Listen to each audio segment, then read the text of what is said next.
Does China now have a president for life? The country saw it coming, the lifting of term limits for Xi Jinping, especially after the president refrained from designating an heir apparent at last fall's Communist Party Congress, a Congress that cemented his status as China's most powerful ruler since Mao. Is the country now heading for one-man rule and a new cult of personality? At 64, he's still young in the eyes of a party that's run, well, mostly by old men. So far, he's only had to deal with a light sprinkling of satirical quips quickly erased from social media. Does today's world make strongman rule easier or harder? How emboldened will Xi be on the world stage? To get citizens to rally around his flag, should we expect an even more forceful foreign policy? If so, how will the likes of France, the UK, and the United States react?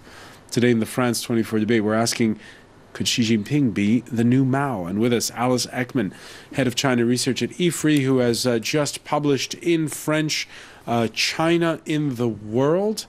Thank you for being with us. Thank you. We want to welcome from Washington, Sun Yoon, a senior associate at the East Asia program for the Stimson Center think tank. Thank you for being with us. Thank you. From Moscow, journalism professor and commentator Wu Fei, welcome to the show. Thank you. And from Ajaccio, on the French island of Corsica, André Lozekrug-Petrie, founder of A Capital, commentator on Chinese affairs. Thank you for joining us. Good evening. The France 24 debate on Facebook and Twitter, the hashtag F24debate.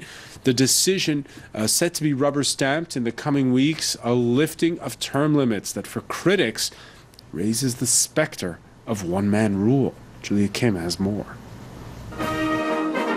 President for life. China's leader Xi Jinping could stay in power indefinitely following the ruling Communist Party's proposal to scrap term limits.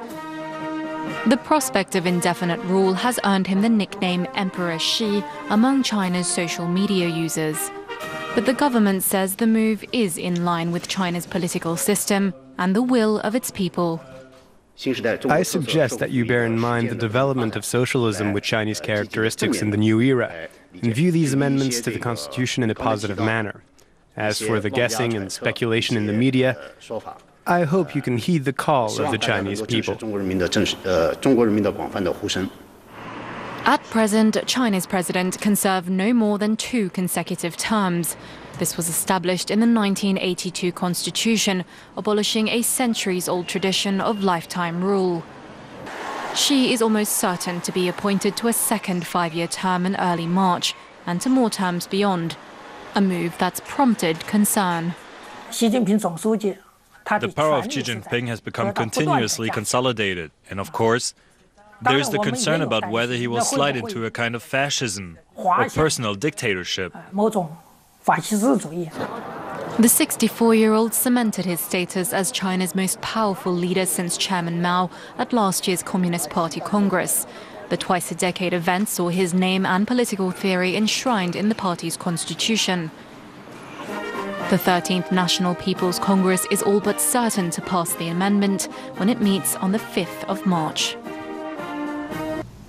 Alice Ekman, is this a turning point for China?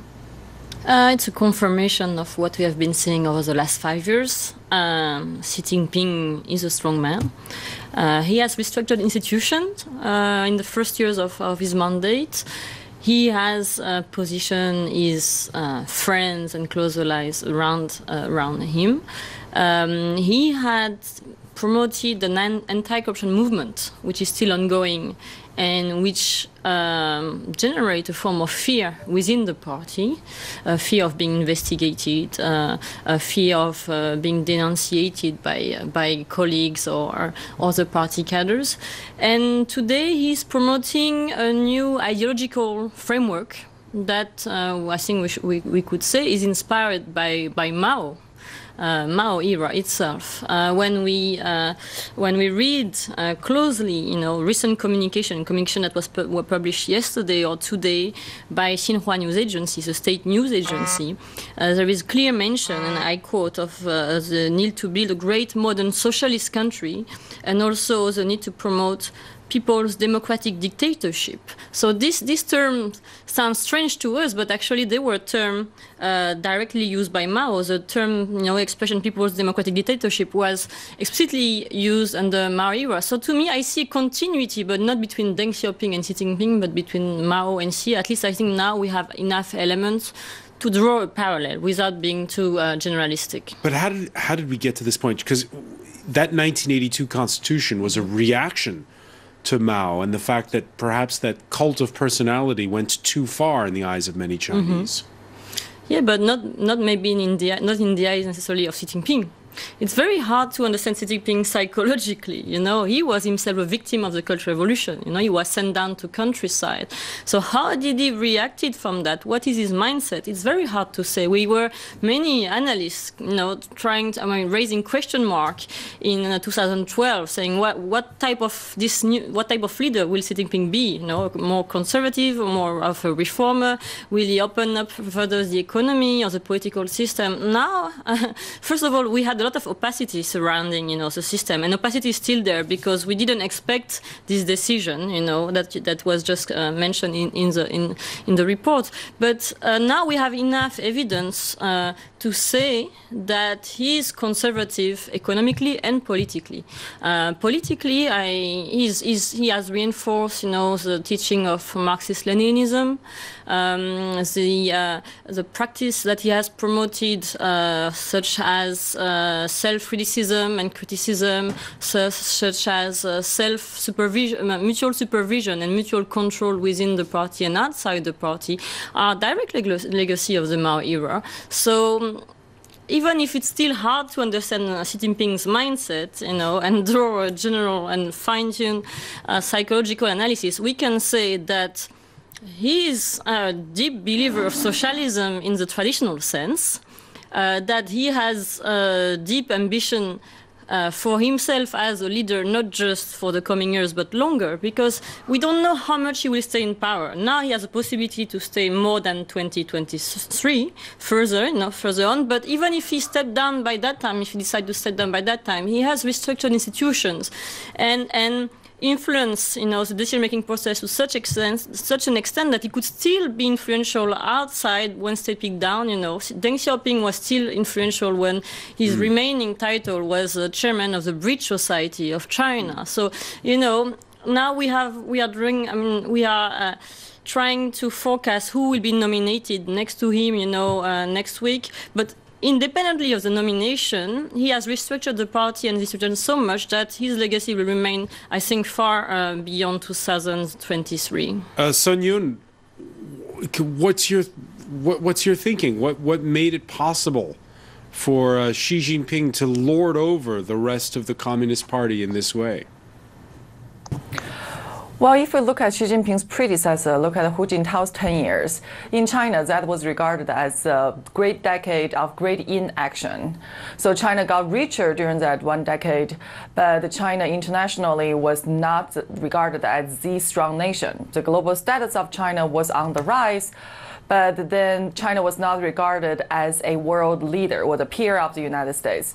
So I think in China, there had been this nationalism surge before Xi Jinping stepped into the Zhongnanhai and declared that I want to make China strong.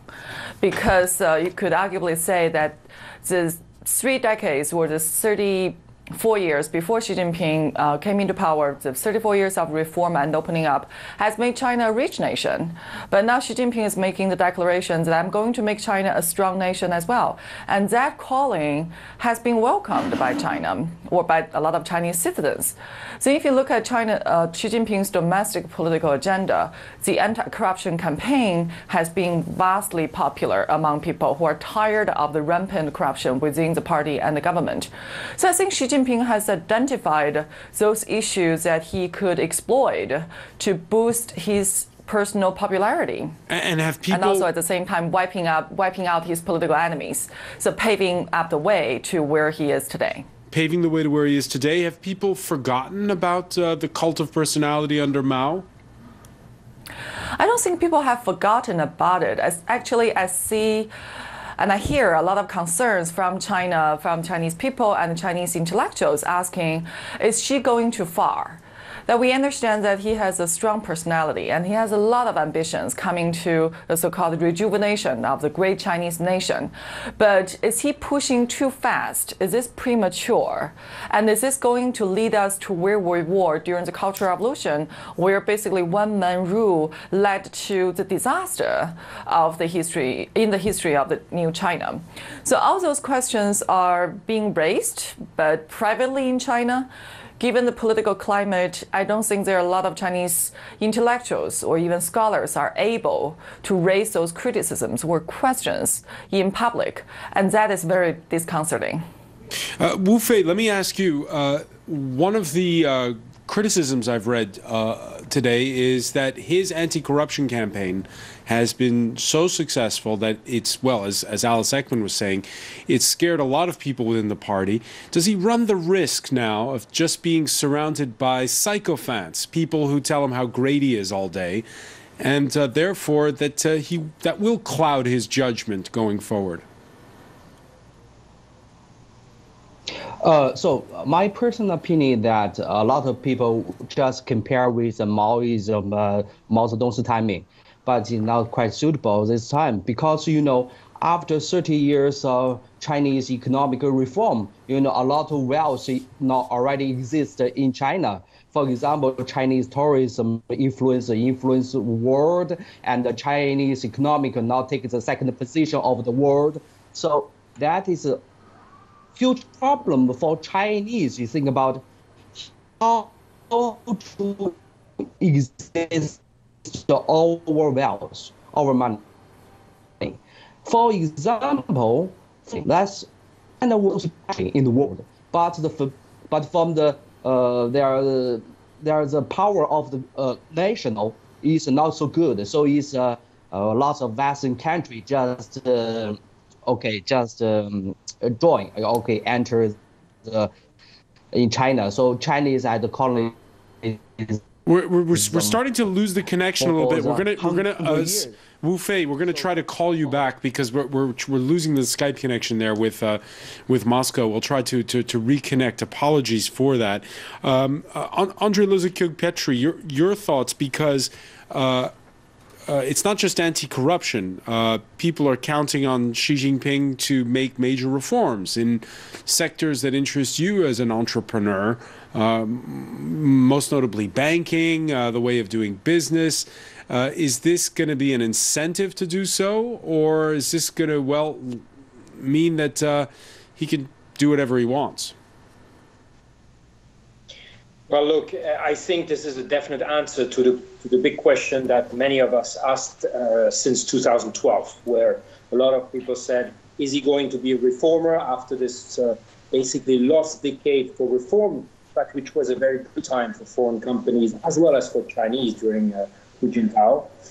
For the 2 or 3 first years, many said, okay, he's trying to clean up the mess with his anti-corruption campaign, but we were not many that 2 or 3 years ago kind of came to the conclusion that what we're seeing today is that no, this is going towards an authoritarian state, a state that is driven by nationalism, a country that I personally respect a lot, but this should be a massive wake-up call, especially for European and of course for the US, that China is not anymore a friendly partner. It's a partner that is looking for its interest first. So I think what happened today, I mean, Trump, a year ago, President Trump talked about America first. I think with this, clearly Xi Jinping is saying is China first. And I think we Europeans should take all the consequences and forget all the romanticism we had about, the Silk Road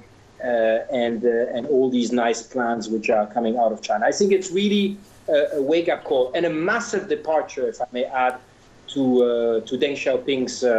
He had this famous sentence in Chinese called "Kao Guang Yang Hui," which means keep hiding, develop calmly, don't provoke, and don't show the rest of the world that China is rising. I don't know. I mean, but you heard Sun Yun saying how that. But excuse me, Andre. You heard Sun Yun saying how, you know, this more aggressive militant stance is popular in China. Oh, in China, it's definitely popular. Like populism is popular everywhere in the world, and you know, Xi Jinping has been both you know, a leader who went through all these different training. He was a provincial governor. He was a central government official, so he had a training and an interior grooming like very, very few leaders in the world have. So he's definitely extremely capable. He's putting very capable people around him. There's a person that nobody has heard before, or no specialist has heard before, but that will become probably very popular or well-known, which is called Liu He, which is really the man behind the economic policies today in China. But the big question is, has ever in history a country survived when one man concentrates all that power, and obviously where a court around him is crowding? I personally, and that's my very personal opinion, I don't think this is good news for China, because China has been very, very successful with this consensus-based collegial leadership. We will see what happens in the future, but as we say, nobody is all-knower. So Xi Jinping will not make too many mistakes with the power. Alice Ekman, do you agree that China's, well, losing some of its clout with this decision? I don't know, because China is communicating more professionally abroad. So at the same time, you know, Xi Jinping is consolidating his power, but when he's giving speeches at Davos or somewhere else, he's softening his discourse so that this discourse becomes more appealing to a Western audience. What is sure, and what we can acknowledge today very clearly, is that Xi Jinping has ambition for the role of China in the world. You know, under Deng Xiaoping and Jiang Zemin, it was priority to economic development. China did not have the economic capabilities to play an important diplomatic role. Xi Jinping thinks now that China has such capabilities. Most of all, Xi Jinping believes that it's not only time to resist what he calls Western hostile forces, interference in China. That's what he means by it's not only time to resist democratization process or democratization influence, but it's time to fight back. That's it. It's time to promote in the world an alternative model of development and governance in which China, towards developing country in particular, but not only, and China position itself as an example. Yeah, so what that fight back means is something we'll pick up on when we come back. Stay with us. You're watching the France 24 debate. Welcome back, or welcome if you're just joining us. It's the France 24 debates. We're speaking on the day where, well, it's becoming more and more clear that term limits are going to be lifted for China's President Xi Jinping. He's 64 years old. It means he could be president of China for a long, long time. With us to talk about it, Alice Ekman, who's just published in French, La Chine dans le monde, China in the world, with other senior academics here in Paris. 7 of them. 7 of them in total. With us from Washington, Sun Yun, senior associate at the East Asia program for the Stimson Center think tank. From Moscow, journalism professor and commentator Wu Fei is with us, and from the Corsican city of Ajaccio, Andre Lozicu-Petri, founder of A Capital. Welcome back to all of you. Sun Yun, let me ask you a question. We were talking just before the break about what this change in power, what this change for China means. There's more and more talk of the return of the man who had been Xi Jinping's anti-corruption czar, Wang Qishan. Now, he is past the normal retirement age, but it sounds like he could be making a return as vice president. Well, that is a speculation. First of all, the age limit on senior Chinese politicians is a tacit rule. It's actually not spelled out in either the Charter of the Chinese Communist Party or the Constitution of China. So the tacit rule is that if you are at the age of 68 by the time of the party congress, you're going to retire. But if you're at the age of 67, then you're eligible to stay for another 5 years. So for Wang Qishan, yes, he has definitely passed the age of 68.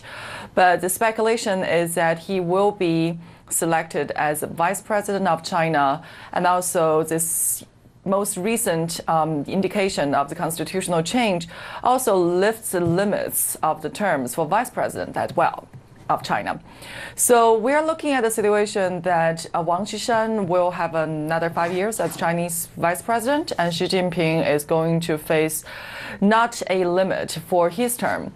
And the speculation here is that Wang Qishan will be tasked with the important mission to handle U.S.-China relations, given his past experience. Under, for example, the Bush administration, he was in charge of the strategic and economic dialogue, and he has had vast experience fighting corruption in China in the past 5 years. So Wang Qishan is regarded as also a very capable man, also a very strong leader, and foreseeably he will be carrying an important portfolio moving forward. An important portfolio, which is how to deal with countries like the United States, and on that score, in the introduction to your book, you say something which is, well, actually, China is at the heart of what you consider an unstable region, Alice Ekman. Because there are these potential naval standoffs with all these territorial disputes with all the surrounding nations there. Yeah, China is trying to reorganize the Asia-Pacific region because it's a very important region for what is called its core interests, including South China Sea, East China Sea, Taiwan issue, Hong Kong, among other issues. So for China, it's very important, Chinese diplomacy is very important to be proactive, to keep being at the initiative. So there is a shift not just in content, an adjustment not just in ambition, but also in methodology. Of Chinese diplomacy under Xi Jinping. Xi Jinping is very much at, yeah. Does that heighten the chance of, some kind of a standoff? Like the kind we saw between, the tension we saw between China and Japan a few years back, over disputed islands near the Philippines. I think behind all this regional flashpoint is growing rivalry between the US and China. The real point of tension is between US and China. We tend to underestimate how strong is the resentment of China toward the US, how strong is the competition, and how strong is the desire to bypass the US and become number one leader in the region, but also in a diversity of fields, so economic, financial, in terms of norms and standards as well. You have now China's taking more initiative in the legal field, under the framework of its Belt and Road Initiative. So I think we're really now witnessing a competition of model of the governance, a competition of political system, a competition of values, we can say, a competition of definition. A significant amount of countries in the Asia-Pacific region are not talking about preserving a liberal order, or at least a special approach toward international law. And China considered that it's up to Beijing now to shape new standards, including legal standards, technical standards, and it should turn the page of Western influence in diversity of fields. Wu Fei, do you agree that the rivalry between China and the U.S. can only grow? No, I'm not agreeing with that because of China don't want to rival with U.S. as I know the information essentially. So they send another economist to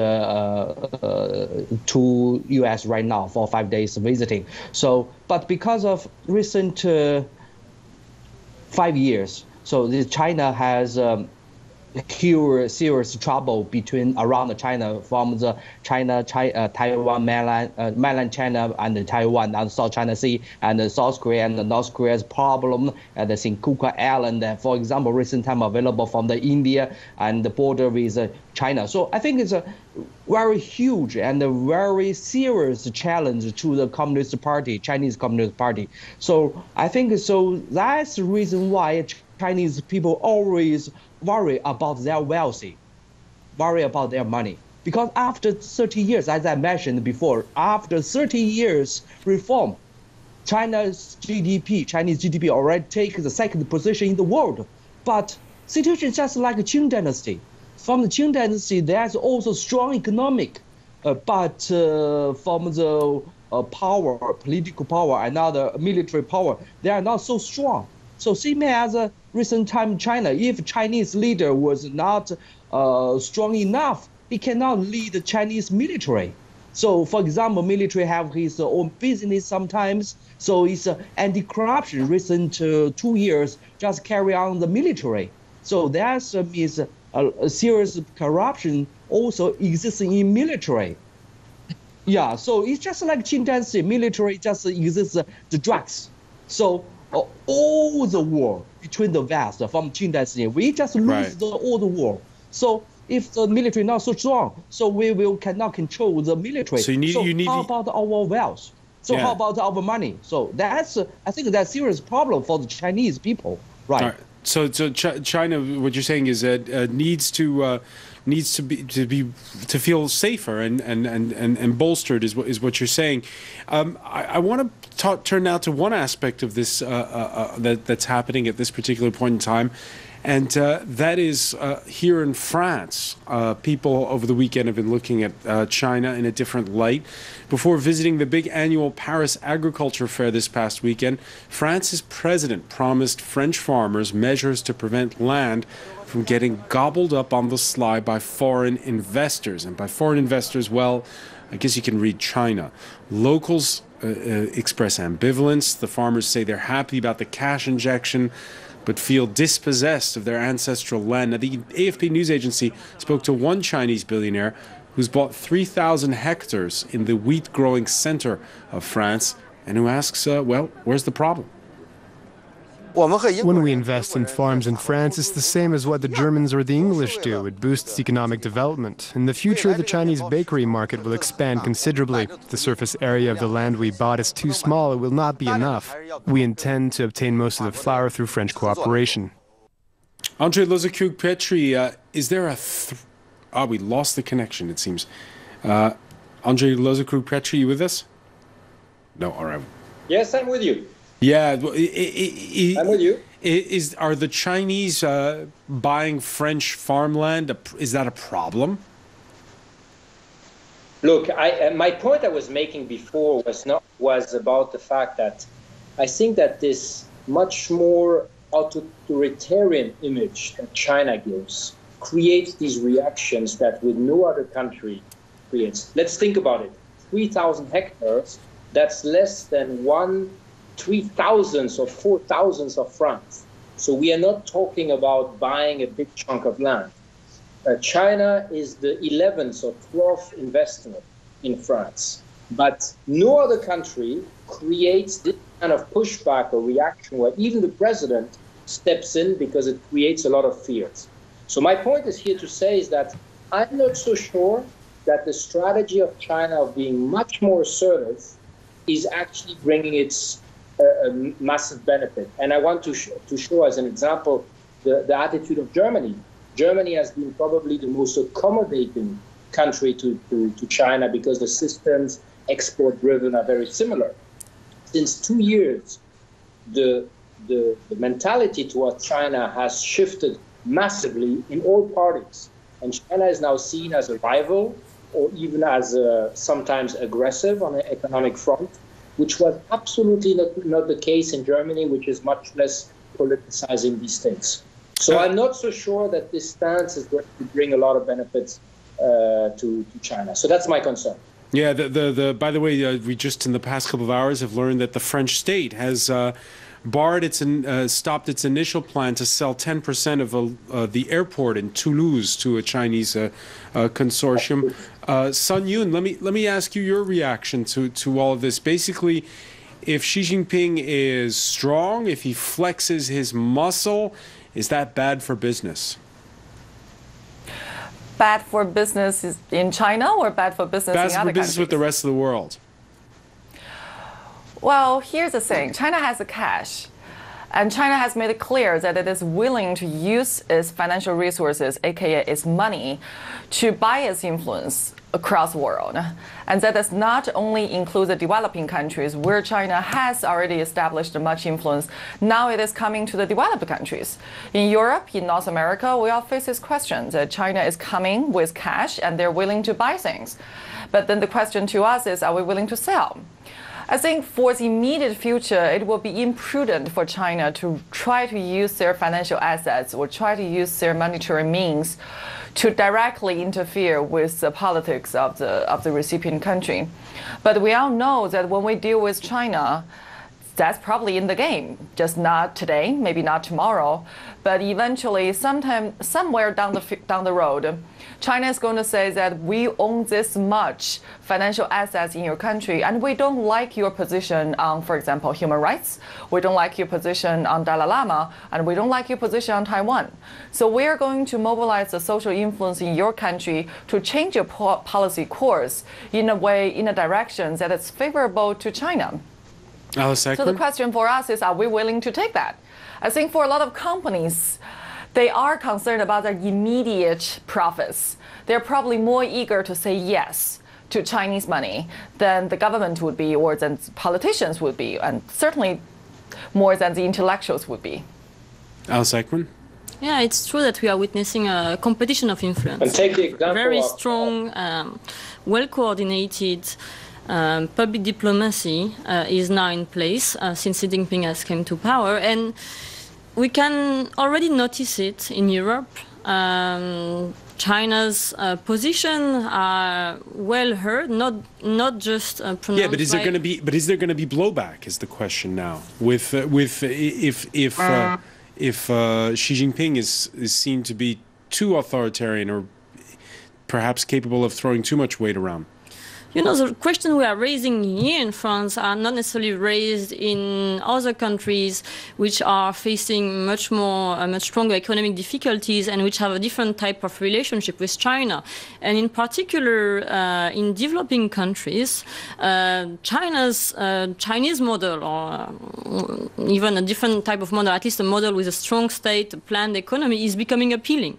So the competition of influence should be analyzed, taking into account the diversity of perception and local context, and how much the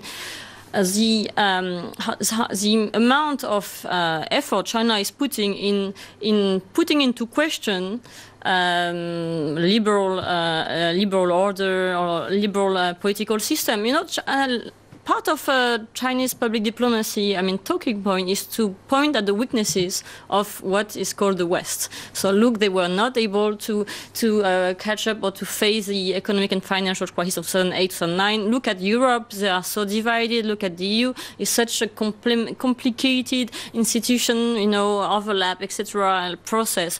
Look, we have a more efficient political and economic system, and you can learn from us. That's what this China is promoting, a diversity of countries, including in some European countries. So I'm not even sure that the last change that we are witnessing here, about the mandate of Xi Jinping, etc., will necessarily change domestic perception in countries in which China has already invested massively. Because that's one of the remarks, André Lozicouk-Pietri, that's been made in after hearing this news of the lifting of term limits for Xi Jinping, is that, well, just beyond China, we're just more globally in an era of a strongman, where strongmen are appealing. Well, I think that's probably the positive that I take out of it, that I think for many Western leaders, and I know that in most of our Western countries, including in France, there has been a lot of politicians that were very attracted by the Chinese model and tried to influence, even from interior of the system of our democracies, saying, look, we should not be too tough to China. It's evolving towards our values. I hope this is a final wake-up call, and that these influences can be proven wrong. And it's competition of systems, and on that one I completely agree with Alice. Is hopefully what is happening in China is showing that there is no system in history who has ever survived authoritarian without ending into a one-man rule. And unfortunately, never in history the one-man rule has ended well. So that's all the good I wish to my Chinese friends, is that it will not end like that. And I also hope that we in Europe, in Western Europe, but also in Eastern Europe, where China is exerting a lot of influence, people will realize that these are not necessarily the European values that we are close to. Well, Sun Yun, let me ask you about that, and also, being a strong man, and he is the strongest since Mao, that also makes you a magnet for complaints. We've seen it recently. Any kind of problem that takes place in China will now be systematically Xi Jinping's fault. I think that's a tendency. If you want all the power, eventually you will be held responsible for all the powers and all the decisions that you have made. For example, let's talk about the Belt and Road Initiative. There are a lot of complaints in China and a lot of problems that exist along the Belt and Road.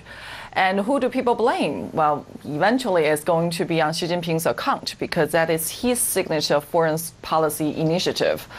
And I think, the Chinese political system has the ability to adapt here and there and to blame the responsibility onto other actors. For example, if it fails in a country in Central Asia or in South Asia, they could blame it on the conspiracy by India to sabotage the Chinese Belt and Road, or blame it on other countries.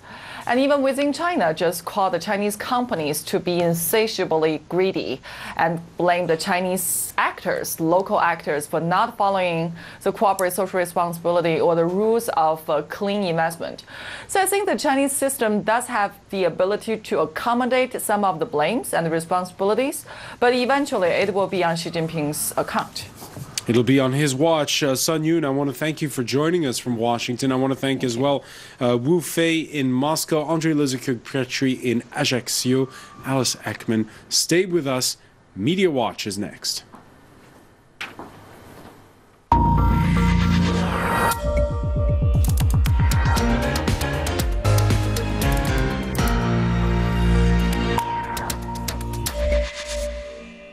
And we say hello to James Creedon. Hi, Francois. James, there was a sprinkling of dissent on social media in China. Not everybody likes the idea of this, and just to take a look at some of the reservations being expressed, mostly it must be said by non-Chinese observers. You have Chris Creven on Twitter saying, bad news for the US, bad news for the world, bad news for China. This is just bad news as far as he's concerned. Xi Jinping's announcement that he's going to do away with that two-term limit. Well, it wasn't his announcement, but seriously important and seriously bad news for China and the world. This means Xi Jinping is going all the way with the Leninist gamble, which has always failed in the past. That's one China observer, Timothy Garton Ash. I think that the Xi Jinping news is bad. You're seeing a theme here. With regional and global stability, personalist regimes initiate more conflicts than do dictatorships based on institutionalized single parties. And a reference there to a book, actually, that seems to go into that in a lot more depth by Jessica Weeks. What else do we have? Analysts said ending the two-term limit gives the strongest indication yet that Xi will stay in power longer than his recent predecessors at a time when the leadership was fixated on stability. So stability seems to be the key priority here. Yeah, short-term good, long-term right. Not so good. Perhaps not so good. Chinese state media have been tweeting. That's right. Of course, Chinese people can't tweet from within China, but there is an exception for media such as China Daily, and really they're just putting forth Xi Jinping's argument, and it's his having stressed the important role of the Constitution. So it's interesting that they're kind of flouting that there is an attempt to reform the Constitution to allow for a three-term rule, but yet somehow it's being spun as the important role of the Constitution and protecting the Constitution, Anticorruption, which seems a little bit like of an interesting way of spelling it. Similarly, coming from China, Xinhua News, no organization or individual has the power to overstep the constitution or the law. Unless you find a way of reforming it, I suppose. This is an interesting fact, a fun fact that Forbes pulled out of the archives. He was first elected in 2013 by a vote of 2,952 to 1, and it's certain to be re-elected this year. Speculation is that the one vote against Xi Jinping in 2013 secret ballot was from Xi Jinping himself, and he may have cast the vote as a form of democratic window dressing. All right, so the Chinese can't go on Twitter, but they can go on Weibo. That's right. I can't decipher Weibo, so I'm relying on people, what would you say, harvesting the best of Weibo for... Winnie the Pooh is back. Winnie the Pooh is back. This is an image of Winnie the Pooh dressed as a monarch. So that's the code for Xi Jinping. Right, apparently often used as code for Xi. There is maybe some similarity, although perhaps not. I mean, he isn't, human being, cartoon bear. Could have expected this, but still pretty creative. First images of King Winnie surfacing on Weibo in response to Xi's potential indefinite rule. And if we're having comparisons to Winnie the Pooh as a king, there are also, some references to emperors. This is nuts, as one Twitter user says. Emperor stocks soar in China as Xi cleared for indefinite reign. Chinese speculators are pounced on stocks with emperor in their name on Monday after the ruling Communist Party set the stage for President Xi Jinping to stay in office. So King, Pooh comparisons, emperor references, and just to kind of finish it up, The Guardian in the UK referred to him as the Putin of the East. So I suppose we're seeing some kind of a red kind of a line going through all of that, or kind of a common thread, if you like. So he was referred to as the Putin of the East in today's Guardian. All right, many thanks for that, James Creed. And I want to thank our panel once again. Thank you for joining us here in the France 24 debate.